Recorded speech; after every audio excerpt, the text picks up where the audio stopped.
नमस्कार, मैं रचना शर्मा। चढ़ती कला टाइम टीवी देख रहे सभी दर्शकों का स्वागत करती हूं। आप देख रहे हैं हरियाणा के समाचार। समाचारों की शुरुआत से पहले एक नजर आज की मुख्य सुर्खियों पर।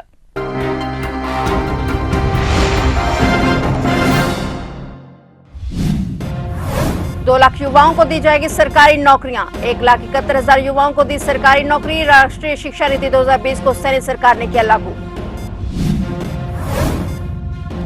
अंबाला के नारायणगढ़ में बसपा नेता की गोली मारकर हत्या। छाती में लगी 5 गोलियां, 2 साथी घायल।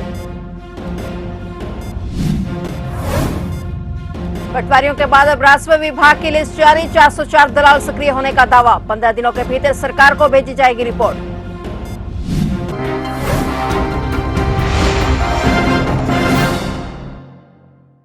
और अब समाचार विस्तार से।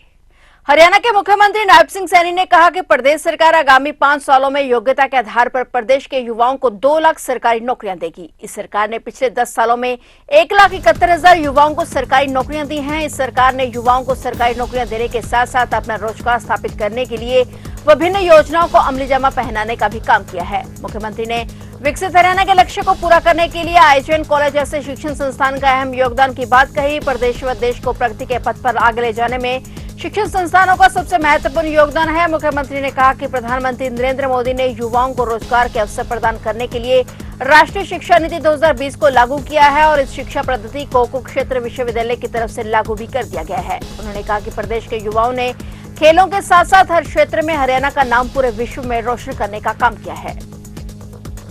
आज हम जो विकसित हरियाणा देख रहे हैं उसके निर्माण में ऐसे शिक्षण संस्थानों की अहम भूमिका होती है, क्योंकि यहाँ से जो बच्चे शिक्षा लेकर के देश प्रदेश में अपनी सेवाओं देने के लिए निकलते हैं, उससे प्रदेश और देश विकास की एक नई ऊंचाइयों के ऊपर आगे बढ़ता है। मैं इसी कॉलेज से निकले हुए होनहार युवाओं को जिन्होंने यहाँ से जाकर के शिक्षा, उद्योग, व्यापार और इंजीनियरिंग आदि क्षेत्रों में अपनी सराहनीय सेवाएं दे रहे हैं, मैं उनको भी बहुत बहुत बधाई देता हूं, मैं शुभकामनाएं देता हूं। मुझे खुशी है कि शिक्षा के इसी दौर को आगे बढ़ाते हुए हम आधुनिक युग की भी जरूरत के अनुसार शिक्षण संस्थान तैयार कर रहे हैं। स्वामी विवेकानंद जी ने कहा था कि शिक्षा हमारी राष्ट्रीय आवश्यकताओं को अनुरूप हो और जहां तक संभव हो सके राष्ट्रीय पद्धति से ही दी जानी चाहिए। ये स्वामी विवेकानंद जी का विचार था कि हमारी जो शिक्षा है वो इस राष्ट्र के अनुरूप होनी चाहिए ताकि ये देश विकास की नई ऊंचाइयों को छुए।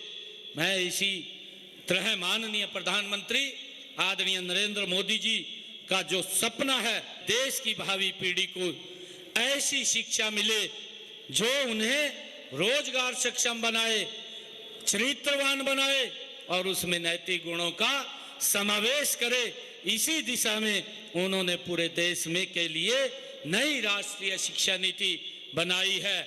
इसे चरणबद्ध तरीके से हम लागू कर रहे हैं। अंबाला के नारायणगढ़ में बसपा नेता हरविलास रज्जू माजरा की गोली मारकर हत्या कर दी गई। उन पर करीब 4 बदमाशों ने ताबड़तोड़ फायरिंग की, जिसमें से 5 गोलियां नेता के सीने में लगी और उनके साथ उनके 2 साथी भी घायल हो गए। वे हरियाणा में बहुजन समाज पार्टी के प्रदेश सचिव थे। गोलियों से बचने के लिए हरविलास और उनके साथी गाड़ी से निकलकर भागे। वे पास की दुकान की तरफ जा रहे थे, लेकिन हमलावरों ने उनका पीछा करते हुए दुकान की सीढ़ियों पर गिरा लिया और सीने में 5 गोलियां दाग दी। वहीं हरविलास के साथ मौजूद दोस्त चुनू डांग को 1 गोली लगी, जबकि तीसरा साथी गूगल पंडित हाथापाई में घायल हो गया। गोली चलते ही वहां अफरा तफरी मच गई और दुकानदार अपनी दुकानें छोड़कर भागे। वारदात को करीब 3 मिनट में अंजाम देने के बाद हमलावर हथियार लहराते हुए मौके से फरार हो गए। वहीं हमले की सूचना मिलते ही हरविलास के समर्थक और स्थानीय लोग मौके पर पहुंचे। उन्होंने पुलिस को सूचना दी। घटना की सूचना मिलते ही अंबाला के एसपी सुरेंद्र सिंह बोरिया मौके पर पहुंचे और जांच शुरू करवाई और पुलिस इसे आपसी रंजिश मान रही है, लेकिन अन्य एंगल से भी जांच जारी है। वहीं हरविलास रज्जू माजरा की मौत के बाद क्षेत्र के लोगों में भारी रोष है। हरविलास रज्जू माजरा की मौत की खबर से गुस्साए क्षेत्र के लोगों ने आज शनिवार को सुबह रोष प्रदर्शन कर बाजार बंद कराया और नारायणगढ़ में अग्रसेन चौक पर जाम लगा दिया और हथियारों पर कड़ी कार्रवाई की मांग कर रहे हैं। कल एक घटना हुई थी शाम को करीब 7 बजे, जिसमें हरबिलास जी हैं, रज्जू माजरा के रहने वाले हैं, उनकी हत्या गोलियां चलाकर जो रात को उनकी डेथ हो गई थी। जिस संबंध में पारिवारिक सदस्य के बयान पर पर्चा दर्ज किया गया और जो उन्होंने नाम दिए गए थे नामजद, उनमें से कुछ लोगों को हमने राउंड अप भी किया है, जिसके बारे में पूछताछ हमारी टीमें अलग अलग टीमें कर रही हैं। सर किसके ऊपर आरोप लगा रहे हैं? मुख्य आरोपी वेंकट के ऊपर आरोप लगा हुआ है। क्रिमिनल पृष्ठभूमि? हाँ, उसकी पृष्ठभूमि थोड़ी क्रिमिनल है। पहले भी के मामले? जी जी जी, पहले भी उसमें। अब सर जो जाम लगाया हुआ इन्होंने, इसको लेके क्या कुछ मामला हुआ, क्या बात? परिवार से बात हुई है और परिवार हमारी जो उनकी मांगे थी उस बात पे हमने उनको सेटिस्फाई किया है और वो संतुष्ट हुई है हमारी। जी, तो क्या लगता है कब तक खोल लेंगे जाम का? उम्मीद है जल्दी ही, परिवार से ही बात चल रही है, जल्दी ही। तो सर उनको कब तक कितनी टीम इसमें गई हुई है? अलग अलग हम बात करें, अलग अलग काफ़ी टीमें लगी हुई हैं हमारी। सारी सीआईए, अम्बाला जिले की सारी सीआईए इसमें लगी हुई है, एसटीएफ लगी हुई है, और पड़ोसी लगते साथ वाले जिलों की पुलिस भी इसी में काम कर रही है प्रायोरिटी में। जी, जल्दी ही इसका हम करवा देंगे। आज 25 जनवरी को हरियाणा के मुख्यमंत्री नायब सिंह सैनी अपना 55वां जन्मदिन मना रहे हैं। इस मौके पर पीएम नरेंद्र मोदी समेत कई नेताओं ने उन्हें जन्मदिन की बधाई दी है। पीएम नरेंद्र मोदी ने कहा कि हरियाणा के गतिशील मुख्यमंत्री नायब सिंह सैनी को जन्मदिन की हार्दिक शुभकामनाएं। वे एक जमीनी नेता हैं जिन्होंने खुद को सामुदायिक सेवा के लिए समर्पित कर दिया है। वे हरियाणा की प्रगति को बढ़ावा देने के लिए कई प्रयास कर रहे हैं। ईश्वर उन्हें दीर्घायु और स्वस्थ जीवन प्रदान करे। वहीं हरियाणा के पूर्व मुख्यमंत्री और केंद्रीय मंत्री मनोहर लाल खट्टर ने भी सीएम नायब सिंह सैनी को जन्मदिन की बधाई दी। वहीं केंद्रीय मंत्री अमित शाह ने भी सीएम नायब सिंह सैनी को जन्मदिन की बधाई देते हुए कहा कि आपके नेतृत्व में हरियाणा विकास, विश्वास और विरासत के क्षेत्र में नए कीर्तिमान स्थापित कर रहा है। ईश्वर से आपके उत्तम स्वास्थ्य और दीर्घायु की कामना करता हूँ। देश के स्वतंत्रता संग्राम में अपने प्राणों की आहुति देने वाले शहीदों की स्मृति में हरियाणा सरकार ने 30 जनवरी को सुबह 11 बजे 2 मिनट का मौन रखने का निर्णय लिया है। हरियाणा सरकार के मुख्य सचिव कार्यालय द्वारा जारी एक पत्र में राज्य के सभी विभागाध्यक्षों, मंडलायुक्तों, उपायुक्तों और उपमंडल अधिकारियों के संबंध में निर्देश दिए गए हैं। मौन कार्यक्रम का आयोजन शहीदों को श्रद्धांजलि देने और उनके बलिदान को स्मरण करने के लिए किया जाएगा। सभी सरकारी कार्यालयों में मौन रखने की प्रक्रिया को सुनिश्चित करने के लिए संबंधित अधिकारियों को आवश्यक प्रबंध करने के निर्देश दिए गए हैं। हर वर्ष 30 जनवरी को देश भर में शहीदों को श्रद्धांजलि दी जाती है और यह दिन राष्ट्रपिता महात्मा गांधी की पुण्यतिथि के रूप में भी मनाया जाता है। इस अवसर पर देश की स्वतंत्रता के लिए अपने प्राण न्यौछावर करने वाले शहीदों के बलिदान को याद किया जाता है।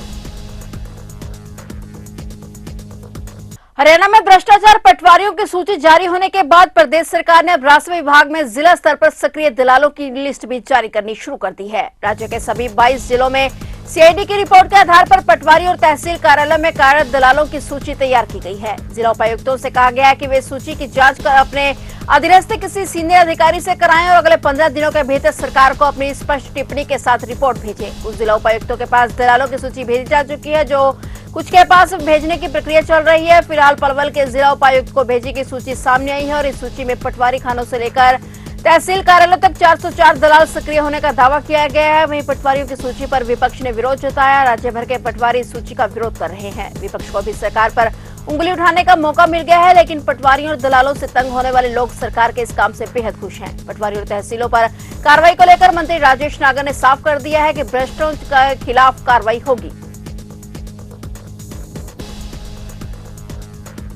हथीन में रिश्तों को शर्मसार करने वाली घटना सामने आई है। थाना क्षेत्र के अंतर्गत मामी ने भांजी की हत्या कर दी। पुलिस ने मामी को गिरफ्तार कर लिया है। पोस्टमार्टम के बाद शव परिजनों को सौंप दिया गया है। हथीन थाना प्रभारी इंस्पेक्टर मनोज कुमार ने बताया कि गांव किल्लुका में 3 वर्षीय बच्ची की गला दबाकर हत्या कर दी गई। मौके पर पहुंचकर शव कब्जे में लेकर पोस्टमार्टम के लिए पलवल सिविल अस्पताल पहुंचाया। घटनास्थल पर फोरेंसिक टीम को बुलाया गया और पुलिस ने बताया कि मृतक बच्ची के ताऊ उटावड़ निवासी सद्दाम हुसैन की शिकायत पर केस दर्ज किया गया। आरोपी मामी हंसीरा ने पूछताछ में बताया कि उसके बच्चे के प्रति दादा दादी का लगाव कम होने और मृतका से अधिक लगाव रखने के कारण उससे ईर्ष्या होने लगी थी और इसी बात के चलते उसने भांजी की गला दबाकर हत्या कर दी। मृतका एवं उसकी बड़ी बहन पिछले 1 साल से ननिहाल में ही रह रही थी। हरियाणा के फरीदाबाद में शराब के नशे में धुत स्कॉर्पियो चालक ने कॉलेज की 3 छात्राओं को कुचल दिया। आरोपी ने एक छात्रा पर 2 बार स्कॉर्पियो गाड़ी चढ़ाई और घटना में एक छात्रा की मौत हो गई, जबकि 2 अन्य घायल हैं। पेपर खत्म होने के बाद ये लड़कियां कॉलेज से बाहर निकली थी। घटना के बाद आरोपी स्कॉर्पियो चालक गाड़ी सहित फरार हो गया, जिसकी तलाश में पुलिस की कई टीमें जुटी हुई हैं।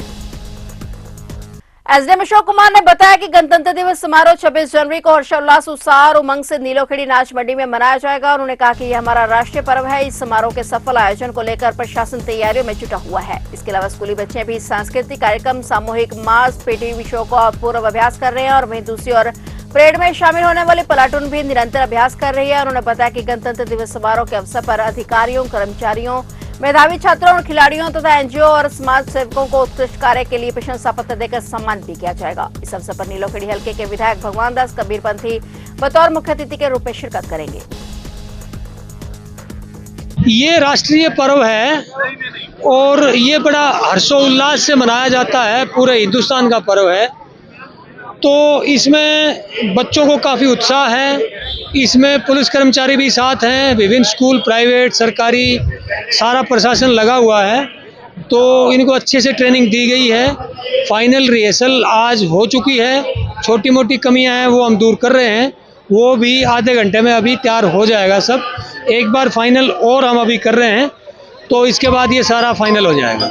कैथल पुलिस लाइन मैदान में राष्ट्रीय पर्व गणतंत्र दिवस को भव्य ढंग से मनाने के लिए फाइनल रिहर्सल की गई और इस मौके पर डीसी प्रीति ने ध्वजारोहण किया और परेड की सलामी ली। इस मौके पर एसपी राजेश कालिया, एडीसी दीपक बाबूलाल करवा और अन्य अधिकारी मौजूद रहे। जिला स्तरीय गणतंत्र दिवस के अंतिम पूर्वाभ्यास में सबसे पहले मुख्य अतिथि द्वारा ध्वजारोहण किया गया और इसके बाद परेड का निरीक्षण किया गया। डीसी ने मार्च पास्ट में सभी टीमों की सलामी ली।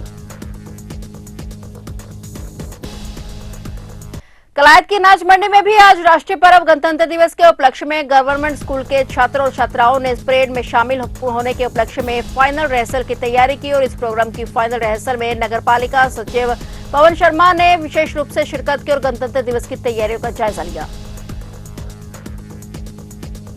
फिलहाल हरियाणा के समाचारों में इतना ही और नए समाचारों के साथ फिर से हाजिर होंगे। तब तक के लिए देखते रहिए चढ़ती कला टाइम टीवी।